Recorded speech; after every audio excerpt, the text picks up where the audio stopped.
I'm your host, Eric Jones Jr., and I have a special guest, Julius Vaughan. How are you doing today? Hey man, how's it going? It's going good. All right. So today, this month is mental health awareness. So that's why we have Julius on today. As you guys know, I talked about my own depression and mental health last episode, but we're gonna have someone else talk about it. Someone that's actually deals with mental health and helps people in that area. But we're gonna get right into the show. Buffoonery in the quarantine. So buffoonery in the quarantine is just something you've seen that maybe shouldn't have happened in the quarantine, or just some crazy stuff because we supposed to stay at home. So last weekend here in Indianapolis, people was outside. Everybody at the big old parking lot. Everybody outside having fun, and a mom and a daughter is driving home, and there's a shooting in the little plaza. And the daughter gets shot just by driving home. Like a stray bullet hit her and killed her. Her and her mom just going home. That's just, I don't understand people. The first thing y'all do is get out in quarantine and y'all fighting, and then y'all shooting, and a little innocent girl gets killed just in the car with her mom. Last week I told you guys about getting a cord so me and my buddies could play the game.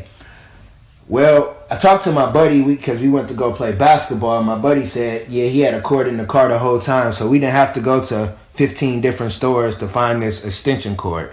Julius, do you have any buffoonery in the quarantine? Oh man, I've seen a lot. Just recently, I walked into a rural farm, and they had the sign up there saying that you're not allowed to come in without a mask. And so my man, he walks in, and he has the mask. He has the mask on, but it's not all the way over his mouth. You know what I mean? Like, it's down by his chin area, uncovering his mouth and his nose.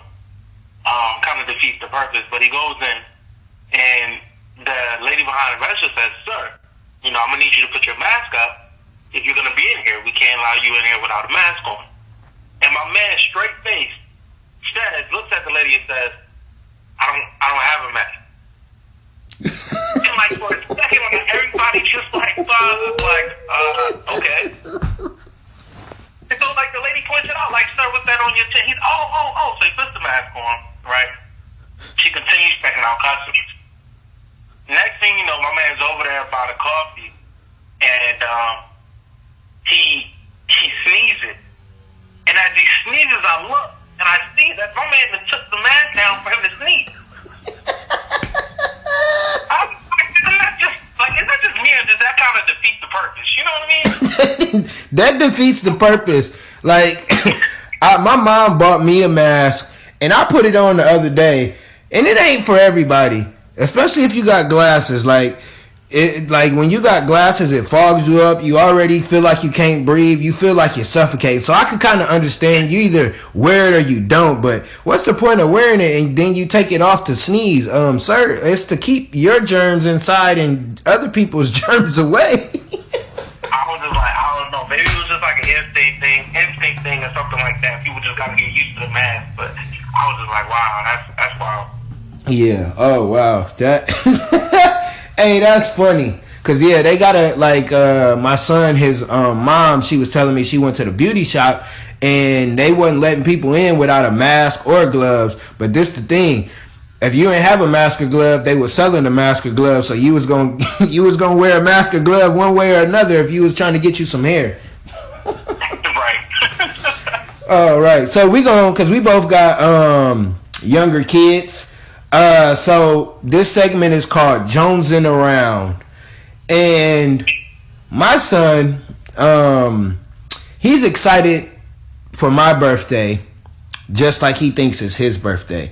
But his birthday was April 15th. Oh, so it was a month ago, and he's still getting gifts. Right, he's still getting gifts from people in the mail.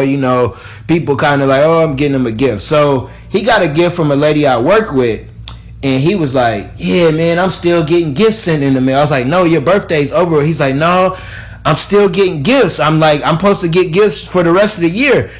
Sir, your birthday is one day out of the year.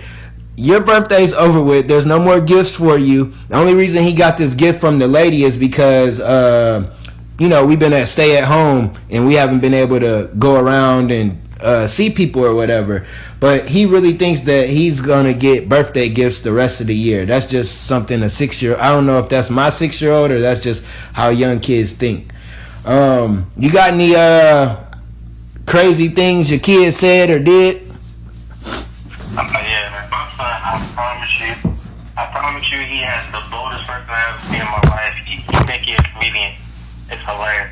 But one of the things he does often is when I walk in the house, he'll hide underneath the covers, like he's hiding from me because he loves to play hide and seek. And I get the whole concept, right? So I'll play along. I'll come in and say, "Oh no, where did Josiah go?" Right? Something. And all of a sudden, all I hear under the covers is kiki. Like he's like kiki. I'm kind of like, all right, man. I thought you were supposed to be hiding, right? And so I'll play along. I'll go and look around. Act like I'm looking for him, and he'll jump out and surprise me. We'll continue on playing hide and go seek, and I'll go hide, right? And I kid you not, I remember I was hiding in his playroom behind the door. And I kid you not, he walks in. He's looking for me. He walks in, and he says, as he's looking for me, "Oh no, where'd Daddy go? Where'd Daddy go?" Right? He looks dead at me behind the door, dead at me, eye contact, like I see you seeing me. And he turns his head and says, "Oh no, where'd Daddy go? Not in here." Walks out and closes the door. I'm like, bruh.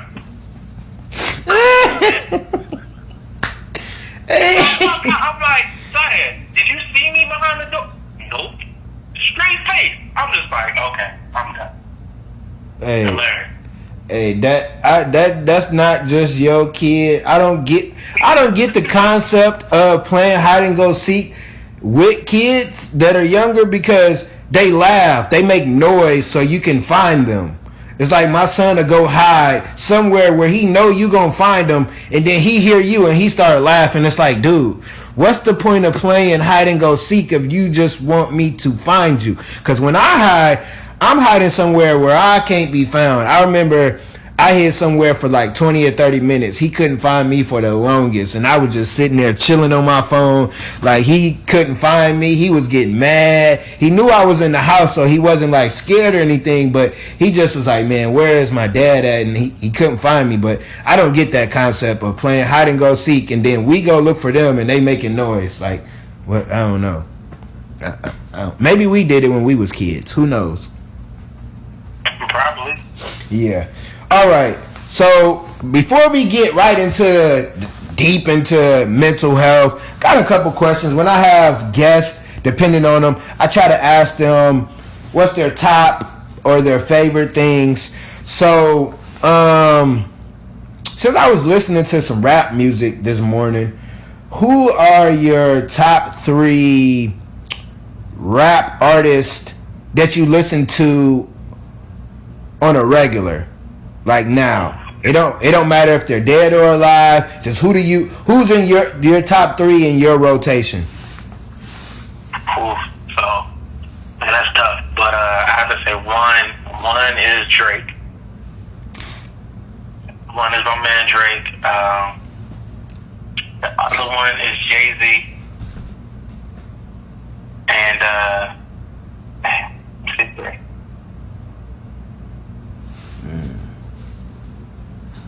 I would say the third one I listen to the most probably 50 Cent. Okay. Okay. Those are good. Those are different but similar people. Drake is both, he sing and he raps, so he got a 50. Depending on what 50 you listening to, if you listening to like the first 2 albums, definitely. After that, I don't know what happened to him. Jay-Z, he's definitely an all-time favorite for me.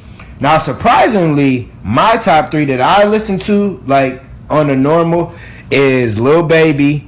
I like his album. I listen to that every day. I listen to Nipsey every day, and I would say I listen to G Herbo. Like I think Lil Baby, my daughter put me on him. She's a freshman, so she was like, "You listen to the same stuff. Listen to this," and I actually like it. And then G Herbo, the little fellas at work, put me on him. So I kind of just been listening to those lately, but I definitely listen to Jay-Z and Drake, 50 Cent, the first two albums.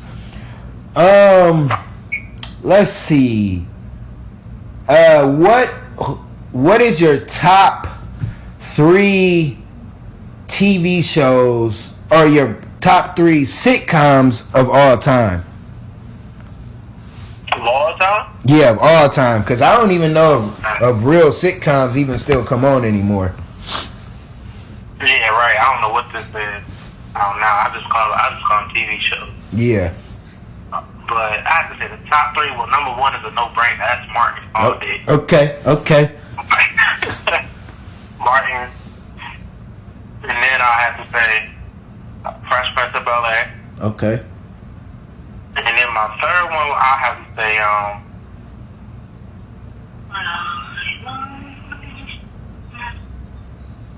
I kind of went out. Did you hear me on that one? On the third one? No, what was the third one? To the third one, I have to say Family Matters. Family Matters. Okay. I agree with you on Martin. Martin is definitely top 1. For me, it's different. It's Good Times is number 2. And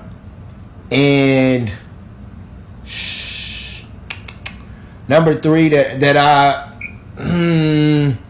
would say Fresh Prince or the Cosbys would be like my top.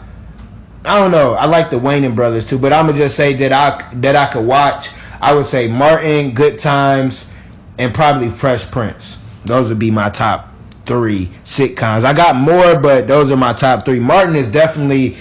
I could watch Martin all day. I could have all his seasons and watch them all day long. So we're in Mental Health Awareness Month, and just gonna ask you some questions. We're gonna get deep into this. Where are you from, or where are you living now? And how? No, I ain't gonna ask you how old you are. That's yeah. But where you from? Where are you from? Where did you grow up? Yeah, so I'm from the Baltimore area, Baltimore Maryland area. I promise. I just say Baltimore because when I say Aberdeen, a lot of people don't know where I'm talking about. So I say the Baltimore area, but I actually grew up about 15, 20 minutes outside north of Baltimore. Okay. So when you tell people you from Baltimore, do they ask you about the wire? Is that one of the questions they ask you? Nah, they ask me about gunshot. Most of the time. No, okay. Yeah. And I'm like, I'm not from the actual city or from the area. Oh, okay. Specifically. Yeah, because like most of the time, like I'm from Indiana, and when I say I'm from up north Indiana, the first thing they think is Gary. I'm like, no, I'm not from Gary. That's just because that's like a city known for its violence and known for people, black people being from there, from up north. I'm like, no, I'm not from there, but I'm from similar areas, so I understand what you're saying. It's funny. Bro, have you noticed? Have you noticed when you say you from an area that has like high violence, like a high rate of violence or a history of that? Like people kind of look at you, kind of like you was a part of that lifestyle a little bit, or yeah. Because when you tell people you from up north, and the first thing they think of is Gary, they like, oh yeah, he crazy or something wrong. Oh, I'm gonna give you a perfect example. So when I went to college, I went to it's called Vincennes. It's a small school, but it's in a small city, so it's not too many colored people there. So my roommate, you know how you get your roommate, you call each other up and you're talking on the phone. And so I think he was from Indianapolis. This was before I kind of knew Indianapolis. I knew of it, but I never really been there. So I was like, I think for some odd reason he thought I was from Chicago or he from up north. So his first instinct was to think, oh, this dude, he a thug, this and that. And it was funny because his whole perception of me was totally different. I'm short, skinny, funny. I'm not really even about, violence too much. And it was just, he looked at me crazy when he first met me, and then he was like, oh, my bad for, judging you, because he really thought, like, because I was from up north, that I was that kind of person. That's crazy that people think that. But that's kind of life. People always think the negative first before you think the positive. Absolutely, man. And it's so wild because I'm like, when I would drive, I used to drive for Uber, and I would get a lot of, like, when I would drive in the city, I would get a lot of visitors to the city. And one of the first things they would say is, wow, I didn't know Baltimore was such a nice city. Like, compared to what they typically hear on the news, they're like, man, like, yeah, it has its part, but for the most part, it's a beautiful city. And I'm just like, man, like, you gotta watch what you listen to, you know what I mean? Because what you listen to, what people are saying, is not always necessarily reality. Very true. It's kind of like when you're going out and you got a girl and you want to talk to her girlfriend, and her, maybe the girl want to talk to you, so she kind of don't give you all the information. You actually got to go talk to that female that you want to talk to get to know her, so you know what kind of female, because they could be like, oh, she crazy, and she ain't really crazy, she just different from everybody else, and you like, oh, I like you. But because if you listen to everybody else, you would have thought she was crazy, and you would have missed out on your opportunity.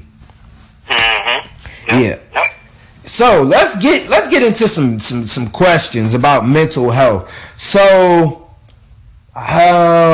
what, like, when did it start for you, and what were, like, when you really figured out that you was going through depression? What were, like, how did you figure it out? How did you know, like, something is wrong, even if it was a long time, like, something is wrong where I need to go get this checked out? Like, when did the issues of mental health start for you, and when did you, like, put your finger on it, like, oh, okay, this is what this is, I need to go do something different about it? Yeah, so for me, I battled with depression and social anxiety for a little over 10 years. And it started, like, in college, some point in college. The exact time it started, I can't even recall, because it took me so long to acknowledge that that's what I was battling with. Like, I really just thought, you know what I mean, I was just feeling down. I was having episodes of feeling down. I would give myself the pep talk, pumping up, just execute. But I started noticing a pattern of me not being able to get up and go do the thing that I once could, and execute on the level that I once could. And things got to the point where I just would stop going to class.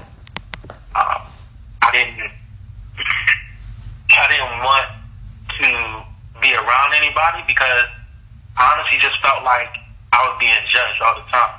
So I had played football my majority of my youth and going into college. And the day that I decided to hang up my cleats was the day, like, everything shifted for me.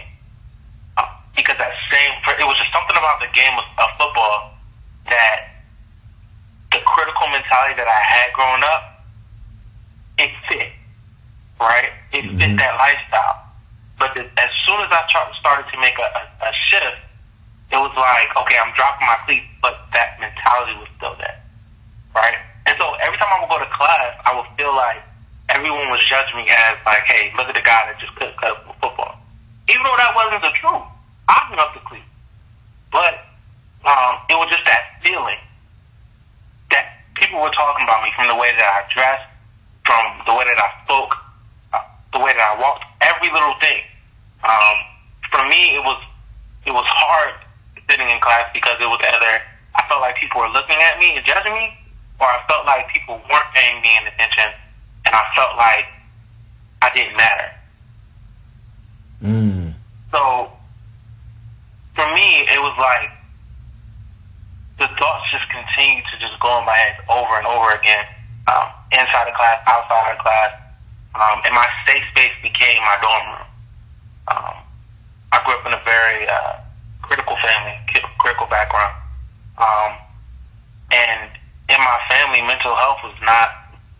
that was talked about. I didn't know anything about depression. I didn't know anything about anxiety. So again, I'm stuck in my room. Thoughts going through my mind. I felt safer in my room than being in class or being around people. But I didn't know why. I didn't get it. And I kept telling myself the lie that things would just get better. Like, eventually, I'll get up, I'll execute, everything's going to work out fine, Jay. Like, it'll be cool. But it got to a point where I just couldn't seem to get over the hump. And instead of things getting better, things actually got worse. The voices got louder, the criticism got harder, to the point where I just became stuck. Like, I remember things got to the point where I flunked out of school because I wasn't going to class. And I came home. My parents and I, we just couldn't, it just wasn't working because I flunked out of school. And because of the criticism, like, it just wasn't working. And I ended up moving in with my grandparents. But I remember one morning, waking up, and the thoughts just kept going through my head. Look at you, Julius. You're a failure. Like, you had everything you always wanted and you lost it. Like, why are you here? Your parents invested in you. Like, everybody invested in you. You just what's wrong with you? You had it. And I just couldn't stop the criticism. I couldn't stop the voices. At one point, I remember feeling like it just would be easier just to die. Because no matter where I turned, I felt like I was letting everyone down, even my grandparents who took me in. And so I remember sitting up on the edge of the bed, crying, just feeling like it. I just wanted to quit. And I reached over, I grabbed a knife a blade off of the dresser, and I put it to my wrist. And as I began to apply pressure to get ready to cut, all of a sudden, a glitch went out from my phone. And I heard this voice saying, "You matter. You matter." Come to find, that video was Dr. Eric Thomas. And I stopped the big cut. And I still have the mark actually on my wrist from where I was getting ready to cut. And I just listened to that video. And I fell to my knees, crying. And after listening to that video, I got up, walked down the hall, and jumped on the treadmill. And I just started jogging. I didn't know where I was going, like what I was jogging for. I didn't have no goal, like to lose weight or nothing. I just started jogging. Because I felt like if I ran fast enough, eventually I could run away from this thing called depression or anxiety. And a few days later, I called my mom. I told her what happened. And she said, "I need to talk to someone." Mind you, I studied psych at school, psychology. So talking to someone, to me, was like, at the time, was like, man, I can figure this out on my own. I'm good. But my mom, then she revealed to me that she also had battled with depression. And then she had spoke to someone. She was somebody that she had worked with, and she really recommended it to me. So I gave it a shot. And when I say that's one of the best decisions I ever made, I don't think I would have been here. I would be here today. Matter of fact, I know I wouldn't be here today if it wasn't for those three people: my mom, my therapist, and E.T. every time. That's deep. That's deep there. Like, because everything you said, there's somebody that's listening or that's gonna listen that's dealt with that, because in our culture, in our African American, black, however you want to put, in our culture, we go through different things and we don't talk to anybody, especially as men. We keep it inside because, like you said, people judge you, people looking at you crazy, like you going through all these different things, but you don't want to talk to nobody. But I applaud your mom for actually saying that she went through that, because a lot of older generation, they went through what we went through and they don't say nothing. They see us going through all type of hell and it's like, they ain't say nothing. But she said, like, hey son, you ain't on your own. I'm not telling you this because I read it in the book. I'm not telling you this because somebody told me. I'm telling you this because I dealt with it and this is what I did to get through it. And if she wouldn't have told you that, you might not have, even with you going to school and knowing all that, you might have not have never went. But because your mom was like, hey, I've been through this. This is what I did. Try it out. You're going to try it out because it's your mom. And with E.T., I watched the video, You. That's the first video I seen of him. I don't know, it was on somebody's Facebook or it popped up. And that video changed my life of the way I think and how I operate. So E.T., that's what he does. You know, those type of videos, those things. But like, I'm glad that you like got up and you started running, but you were thinking you were running from it, but you were running to it. You weren't running from it. You was running like, all right, depression, I'm about to come and get you. You met it head on, and then you were able to get the help that you needed. So when you, how did like your first therapy session go? Like, how was it for you? Like, how did you feel afterwards? How did you feel going into it? Oh, bro, it was my first therapy session was terrible. I didn't trust her. And like, she was, so one of the things that did surprise me was that she was a holistic therapist. Like, I didn't know there was different types of therapy.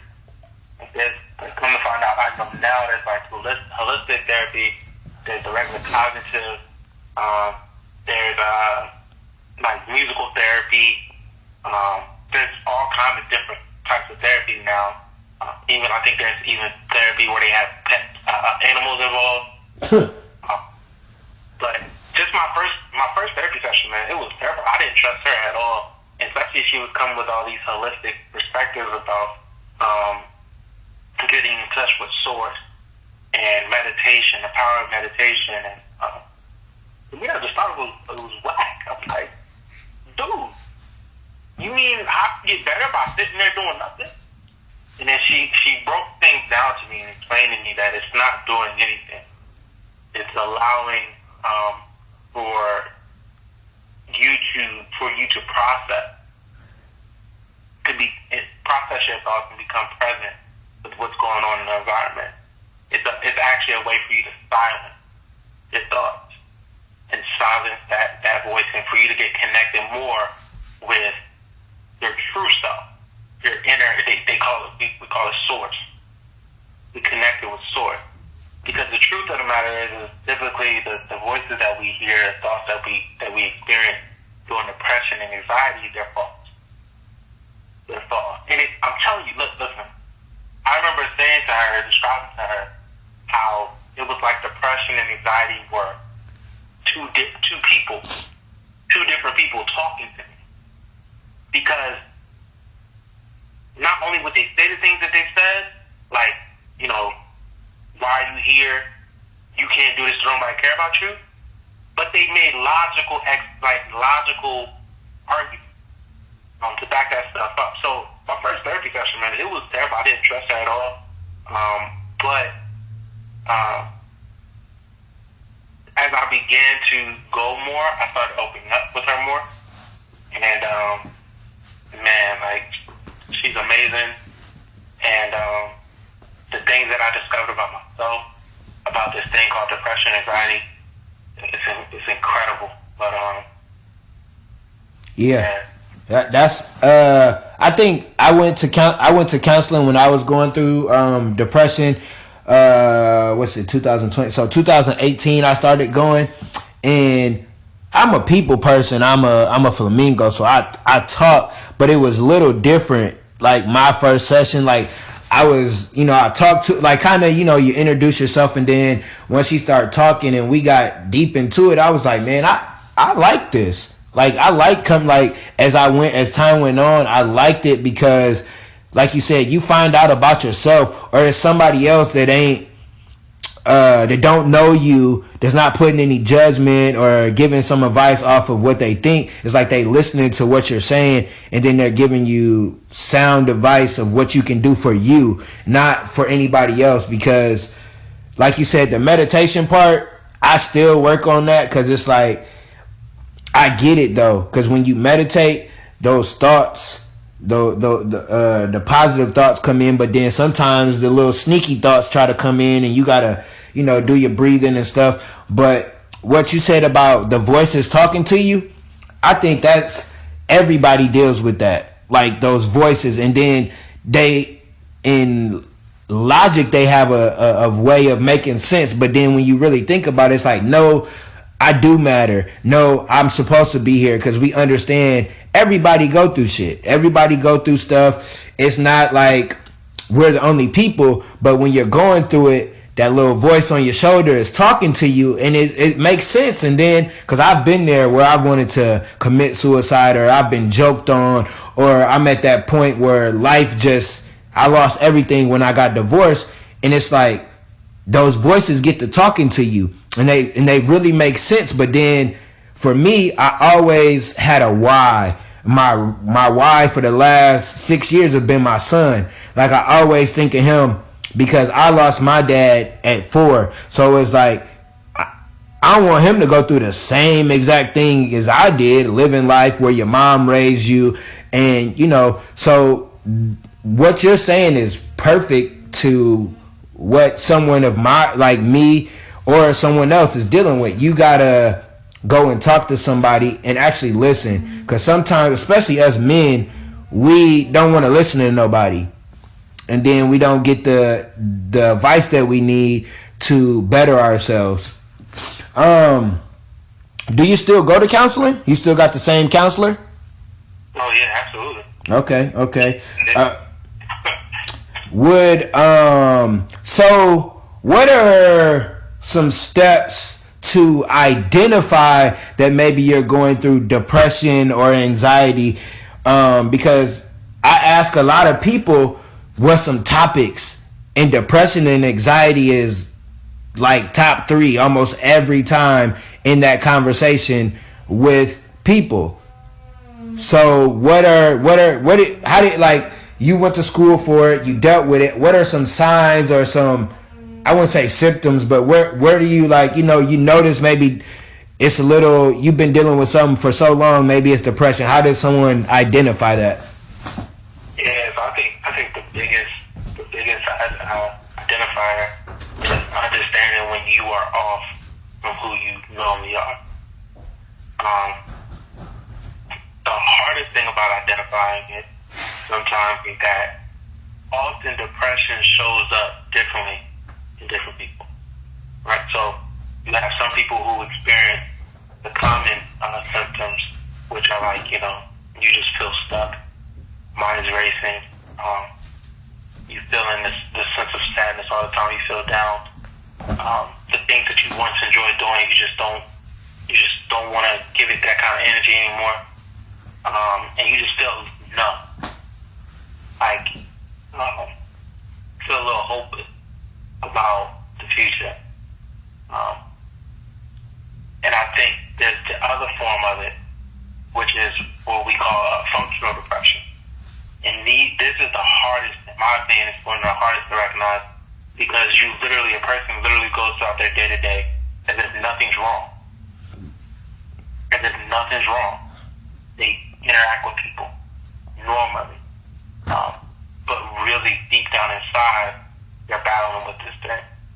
So I think the biggest step is, one, just being aware of who you are naturally, and then noticing when you you are off. Because sometimes it'll show up instead of sadness. Sometimes it shows up in agitation.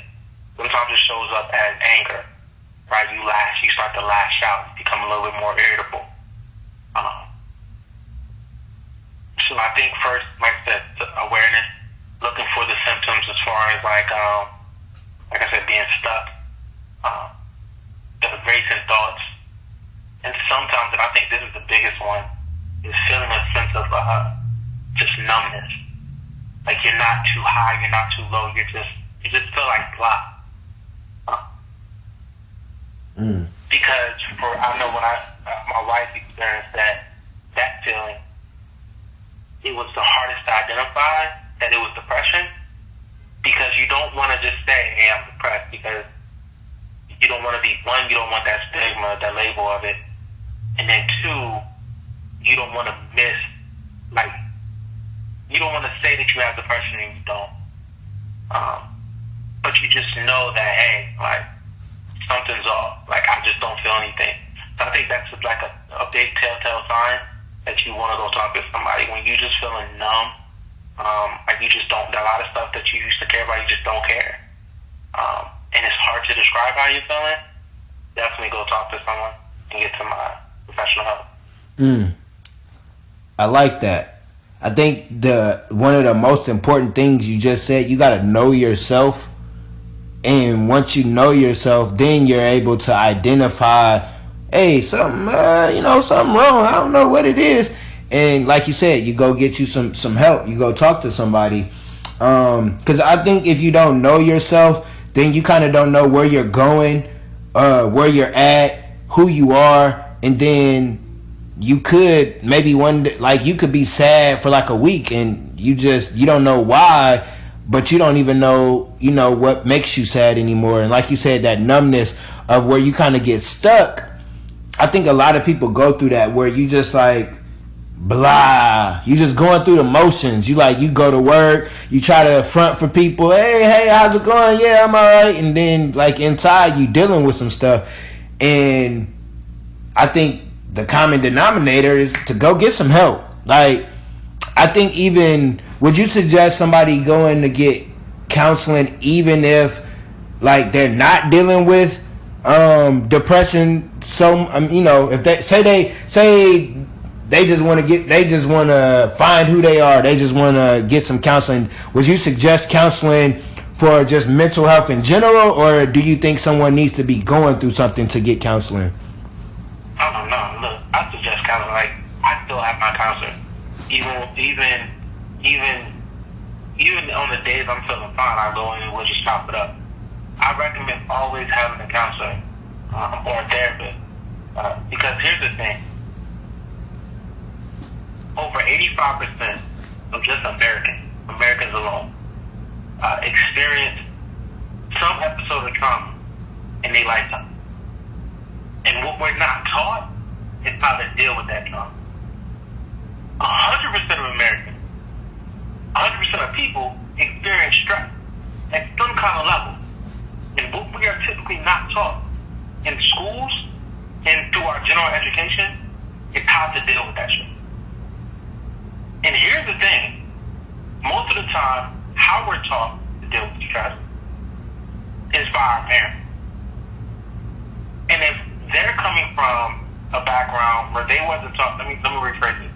We're not taught how to deal with it in a productive way. Because we deal with stress, we deal with trauma in some way. Naturally, we have to get it out. But dealing with it in a productive and positive way. And so if our parents don't know, and their parents don't know, they weren't taught, we just carry on that same cycle and those same habits. And it's not until we go and reach out to a professional, a therapist, a counselor. And like I said, you don't have to be battling with depression, you don't have to be battling with anxiety, but you just had a hell of a day at work. And literally like, listen, my boss is getting on my nerves. Sit down with your therapist, my boss is getting on my nerves. I have my kids getting on my nerves, my husband, my wife, they get on my nerves. Help me. I need to talk to you. We need to work some out, because there may be some adjustments you need to make in your lifestyle. Nobody's perfect in how we live our lives, and we're not taught to deal with every situation. So constantly learn. So I definitely recommend getting a therapist, even if you don't feel like you're dealing with depression or anxiety or any mental illnesses or disorders.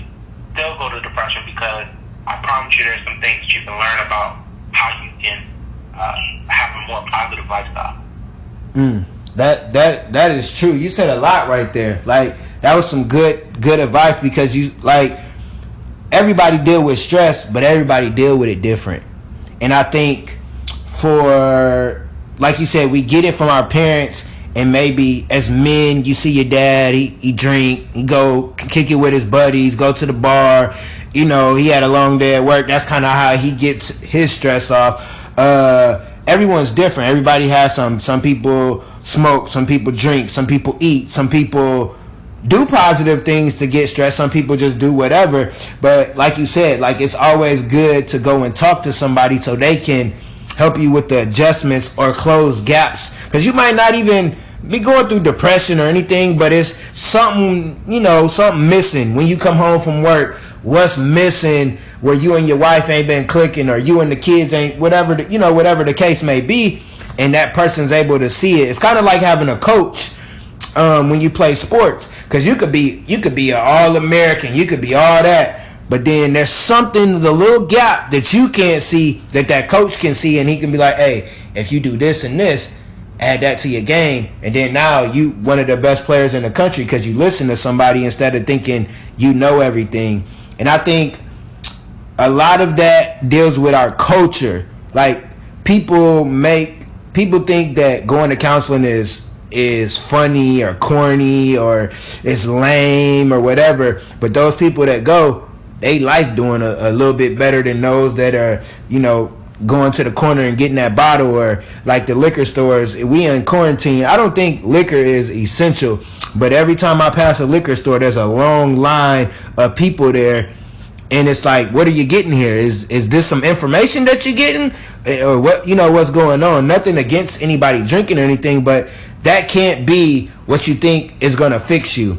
Because for me, I smoke, and I smoked for years, and that's kind of how I cope with things. And then as I got older, it was like, this is just something I do. This ain't to help me in this situation or to calm my nerves, because guess what? I wake up the next morning and the same stuff is still going on, or the same issues. So it took me to listening to other men like yourself and other guys within our G-men, within the brotherhood, to say, let's go to counseling. Try it out. You try it out. If it don't work, it don't work. But you try it out and it works, then you're able to make the adjustments and close the gap and have a better life. Man, I appreciate, like, you taught me some stuff just in this, or just listening to you. It was helpful, because you've dealt with a lot, but then I think for us as parents now, we got to do something a little different with our kids. Like, I'm one of those very transparent parents. I will tell you what I did, bad or good, because I don't want you to ever think like I'm going to put you at a high standard to be a kid and not do something wrong, and I was a bad kid and I was doing all these things wrong. Not saying that, bad is what you're going to do. You're going to make mistakes. So I always let them know. And I think as our parents, like, I still going back to your mom, like, telling you that, because I learned about my mom as an adult, really. She went through a lot, and I was like, dang, why didn't she tell me this when I was younger? Maybe this could have helped me out of some of the stuff that I was dealing with. So I think as parents, we can't hold in stuff we go through, or we got to ask our kids questions, because I'm pretty sure when you dropped out of school, your parents was pissed, they was upset, they like, what's going on? And sometimes it's like, are you okay? What happened?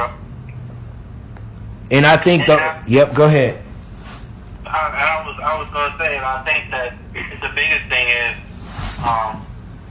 as parents out there, understanding who our kids are and how we communicate. One of the things that I've realized is that sometimes, you heard of this thing called like toxic people, right?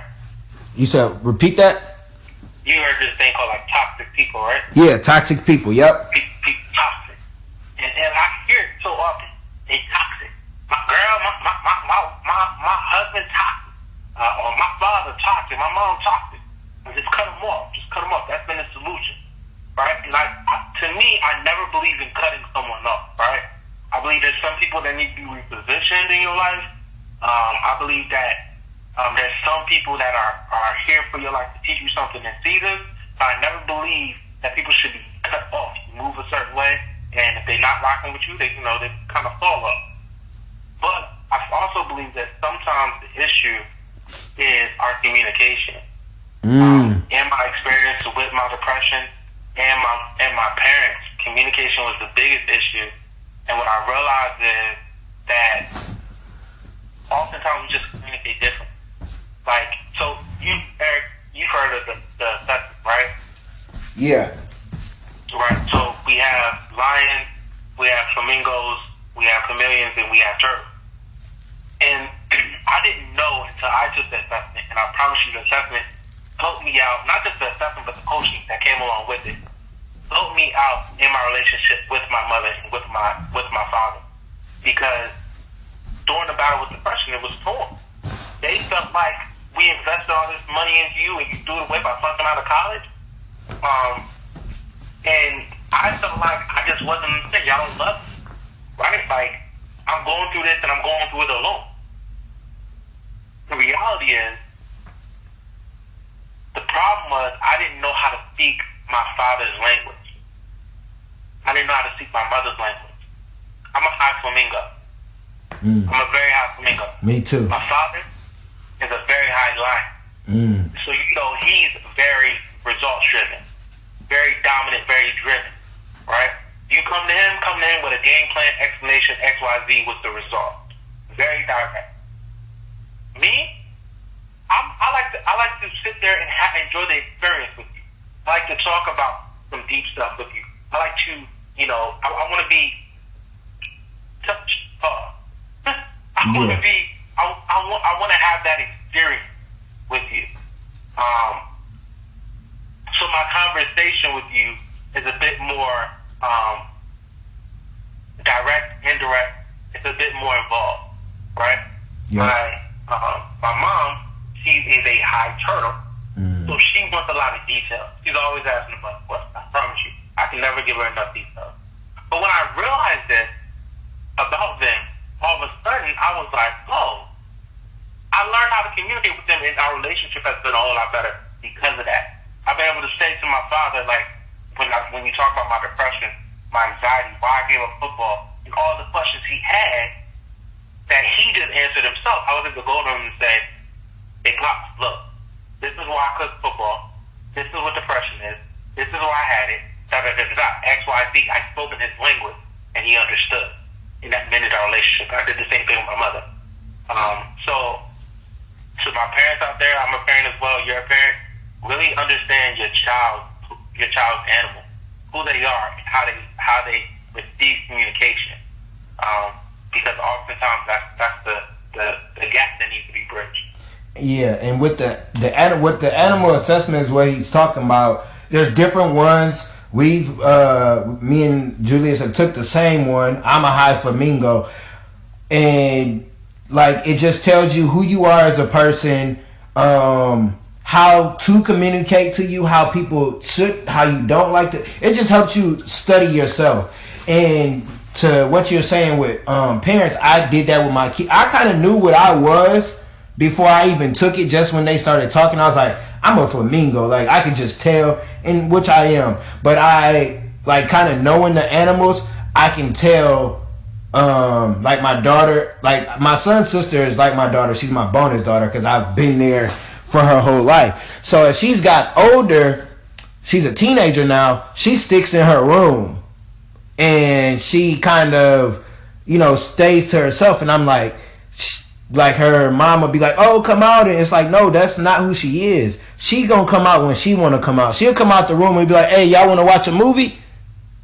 And now that I know this, it's like, yeah, come on, let's watch a movie, because she's thought about it and she's playing it out in her head because she's kind of a turtle chameleon, in between a turtle and chameleon.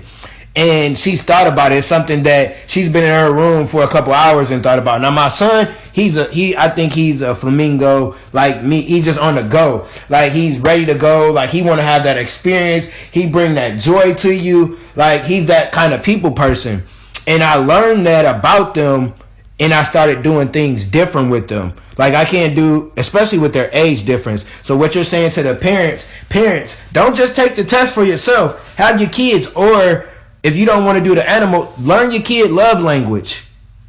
If you learn your kids love language and yours, then you'll be able to be better. You can't just treat both kids the same, because that nobody's the same.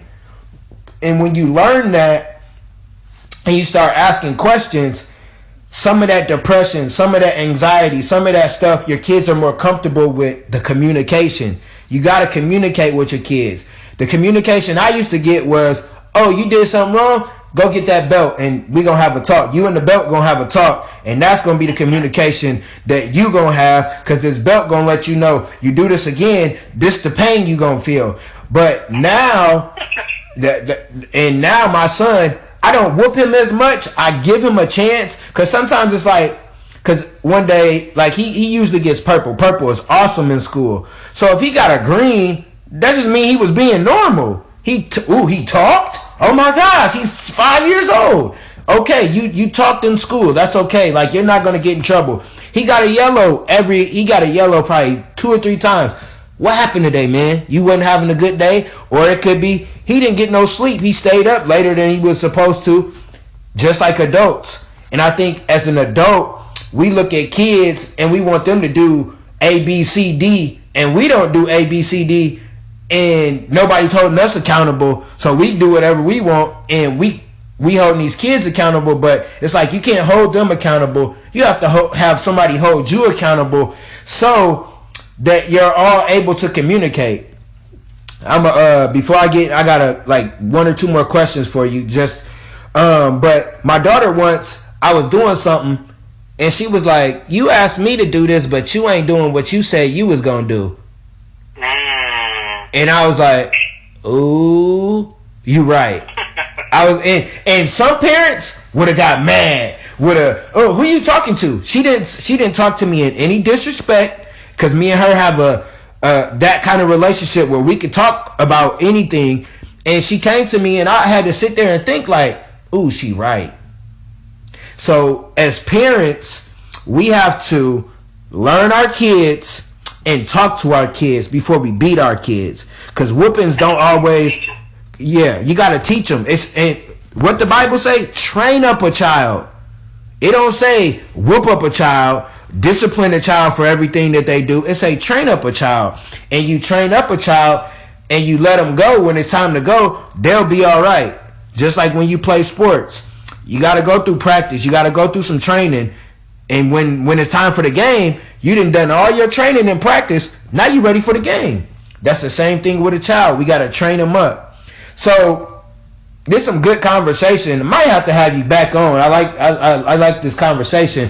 But for people dealing with mental health, it might not even be depression, anxiety. It's different kinds of mental health. What are 3 things that people can do to, not, I wouldn't say fix it, because it comes with time, but to go about dealing with it or getting help for it? What do you suggest people do to, like, some practical tips they can do with mental health? Not necessarily going to maybe a counselor. Maybe everybody not ready for that. But what are some steps besides counseling that people can do to help their mental health and bring positivity into their mental?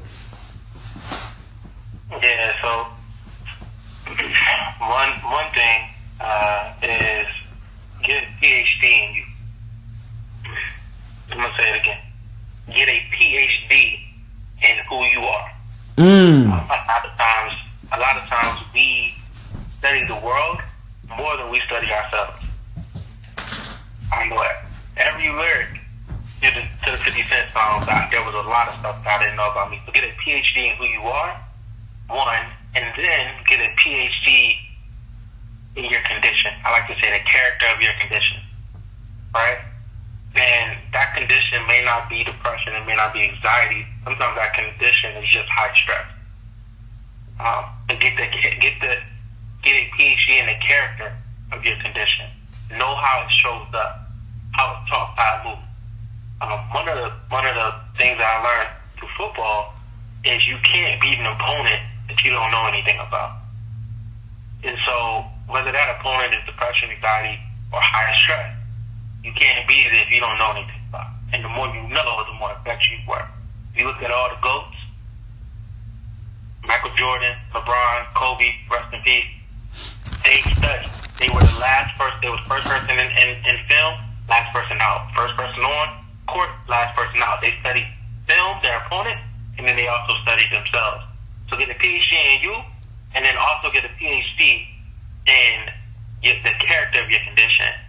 And the third thing that I would suggest is really, really focus on developing an environment that's custom fit for you in which you can thrive and progress through your mental wellness. Get a solid support system and know how to organize that support system to fit who you are and what you need, fit the character of the condition and fit the character of who you are, that PhD in you. So those would be my three advice. That would be my three tips to someone who's just going through right now. That I had to write that down just for myself. You got to get a PhD in who you are. So that means you gotta know who you are. You gotta study who you are. You gotta master who you are, and then you gotta get a PhD in the character of your condition or the care of your condition. So that means you gotta self-assess. You gotta master self-assessment. You gotta be able to make sure you can point out your strengths and your weaknesses, and then you can make the adjustments, fill in the gaps for those. Like, you just can't, like, character. I want people to notice, because a lot of people deal with mental health and it got to do with their money. That ain't been mentioned once in this whole entire episode. I just want people to really pay attention to that, because a lot of people think, oh, I get more money, oh, I'll be in a better position. No. If you get a better character, or you work on yourself and you know yourself, then you'll get more. Because a lot of people in our culture think money fix stuff. Money don't fix stuff. And then the last one, what you said about football. You can't beat anything you don't know. Like that smacked me in the face. Like, if you don't know yourself, how can you beat whatever you going through? Like, how can, that's like when you play basketball. For me, you see me on the court. Oh, his arms are short. Oh, we probably gonna beat him. He look like he can't play. Oh, you never seen me play. You don't know if you can beat me or you can't beat me. So once we get on this court, we gonna see what's gonna happen. And that's kind of how with life. If you don't know yourself, then you can't beat some of the stuff you're going through. The last thing, you gotta have a custom fit environment, a custom fit support system, because it ain't everybody's different. Everybody plays a different role in your life. Like you said, you don't cut people off. I'll cut people off, or I'll let them cut themselves off. But everybody has a certain kind of friendship, or you got different kind of accountability partners, or you might got your coworkers that you just co-workers with, or you got your co-workers that, hey, y'all want to go get a drink, or hey, y'all hang out, your kids know each other, different stuff of that sort. You got to have the right fit for you. So don't always look at what everybody else got going on. Make sure you look at what you got going on. So those three things right there, like, you find out who you are, you work on your character, and you get a community, a support system around you. Those are the things that'll start helping you. Then you can go further and deeper if you really need to, after you figured out who you are, what's going on inside of you, who you are as a person, and then you get around the right people. And you do those three things, I think things will start happening for you in a positive way. Because when you get positive people around you, they talk positive to you, then you start talking positive to yourself, and that energy goes. So This was a good episode. Hey, what you think? We should call it like it could be you. I could just say Julius. I don't know. I always kind of put something different with people, like with different topics. So you got any ideas? You can shoot me a text if you don't think about it at the moment, because I'm gonna make a little flyer and put everything together. But I don't know yet. I'm trying to think. I don't know. Care for yourself. Okay, that's simple. Care for yourself. Yep, we got it. So, what service do you have, or how can you help people further in mental health? Where can they reach you at, like social media wise? If they have any questions, if they want to talk to you, anything of that sort. Yeah, so I have a program. I have a coaching program called Safe Space Creation, the Blueprint. And this is literally what we talk about. I give you the tools and the techniques to help you develop an environment to help you grow through your mental wellness.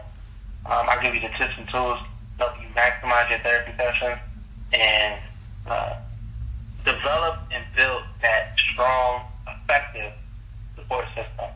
Because I'm a strong believer that overcoming this battle with depression, anxiety, overcoming the battle with any mental wellness is 20% what you do in therapy and 80% what you do outside of therapy. So I help people maximize their therapy sessions and improve and develop a very strong and effective support system. I can be reached at, you can go to my website, juliusvaughan.com. That's Julius, like the Dr. Jen, Julius Irvin. C and Vaughan, that's V as in Victor, AUGHAN.com, or on Facebook and IG. And it's the same thing at Julius C. Vaughan. At Julius C. Vaughan. All right. So, ladies, gentlemen, if you need some help in the mental health, Julius is the guy to talk to. I appreciate you taking time out your day, coming to talk to me, because mental health is something that a lot of men, I mean, everyone deals with it, but men, especially us black men, we deal with a little different because of these two words, pride and ego, and we look at it different. But I'm glad that you're out here, you're helping people, you're getting people to where they can live a positive life. Because even when you're not dealing with mental health, life's still hard as hell. But if your mental is strong, you can get through a lot of different things. And thank you for talking. I know I said we was gonna do 30 minutes. We just got to talking and rolling. Good conversation. You got any last? Because I always give a quote before I go out. You got a quote or a saying to give to the people, leave with them? Yeah. So my favorite quote is from the man who saved my life. Whose video saved my life. He says, "Where your focus goes, your energy flows." And I just don't want you to hear that. I really want you to dissect that. Where your focus goes, your energy flows. So if you focus on the negativity, you're going to get that negativity. But if you focus on the productivity, if you focus on the climb, the steps, and getting over the thing we call mental wellness, mental health, that's the direction you're going to go. What I found is that every thought that we have, it generates a chemical. And I was talking to a recent guy who was battling with COVID, coronavirus. And he said that the doctor told him, he said, you cannot afford to have a negative thought. Because the negative thought is going to release a chemical that's going to bring down your immune system.